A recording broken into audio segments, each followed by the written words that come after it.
G'day man, it's Paul.K.Dragon here with another video game review. I know I said I will do the Halo Marathon, but now that I think about it, it will probably take forever to review all those games. Besides, some reviewers, like some call me Johnny, just do a much better job of reviewing the marathon games like that. So, for now, I won't be doing marathons. Instead, I will just review games that I have good knowledge of for over the past couple of years. And I thought, what better game to show off than Prehistorik Man for the Super Nintendo. I remember when I was young, during the school holidays, me and my older brother and sister used to visit my dad in another city that was surrounded by 4 power plants, which kinda reminded me of Midgard from Final Fantasy VII.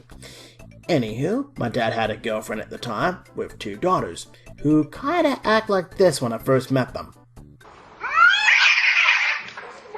Yeah, they were like 2 savage cats on a chalkboard.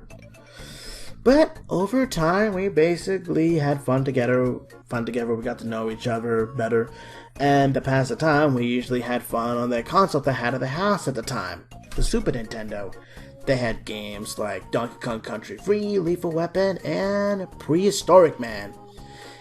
Right now, me, my older brother and sister don't see my dad anymore because my dad kind of stopped caring about me and my older brother and sister when we basically growed up.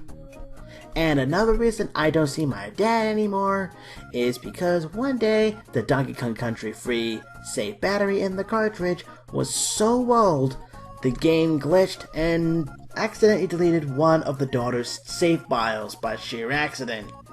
She complained to my dad, and then this happened. Well, you little... And I never saw him again after that. Father of the Year, ladies and gentlemen. But I will never forget the times I spent with that system, playing Donkey Kong Country Free, Prehistorik Man, Lethal Weapon.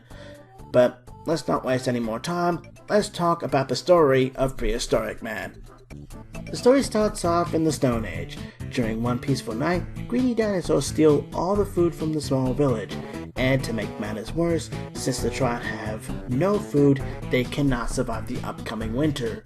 So, the village chief summons Sam, a young and agile villager, and tasks him with obtaining the food the dinosaurs stole, to help the villagers survive the impending winter.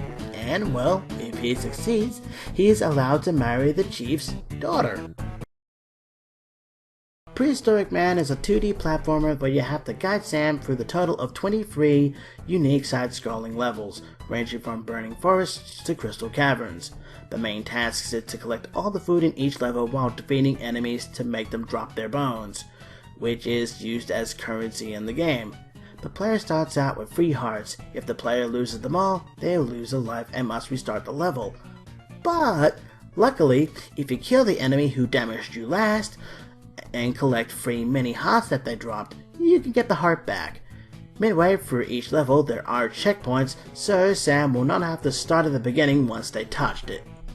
Sam has many abilities to help get through each level, including various weapons such as the axe and the spear, which can be picked up, running like a dog to move faster, and the shout, which enables the player to defeat all the enemies on screen.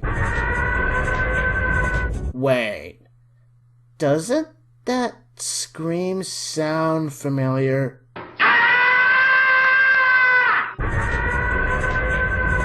Did they just use a screaming sound effect clip from Tom and Jerry as an attack for this game? I hope these guys asked permission first before using that for their game.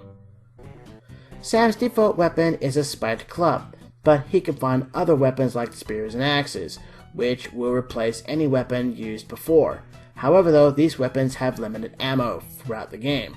Various items can be found wearing from a Stone Age shields, which makes the player temporarily invisible, heart containers that raises the player's permanent health, Zelda reference, and letters that spell the word bonus, which, when all collected, can send the player to a bonus area for a chance to collect more bones and food.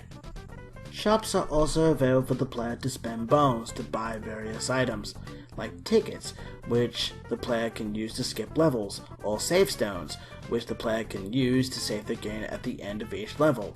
The food is tallied up, and the player is given an overall percentage of how well they did.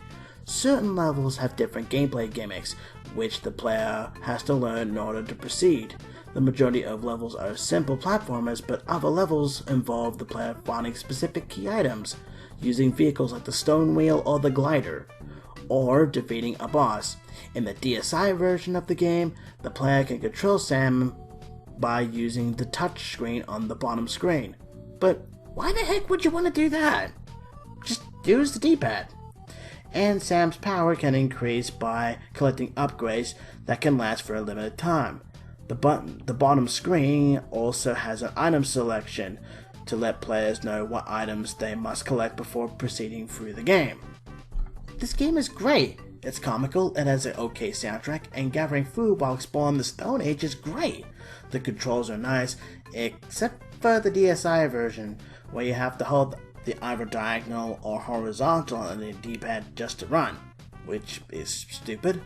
I wonder what company made this game.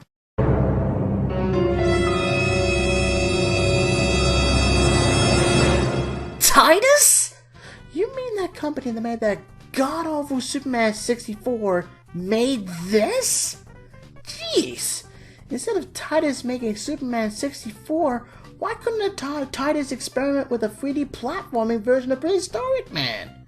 If they did make a 3D version of Prehistoric Man, like say, Prehistoric Man 64, they would still be in the gaming business today. But, sadly, you know how history goes.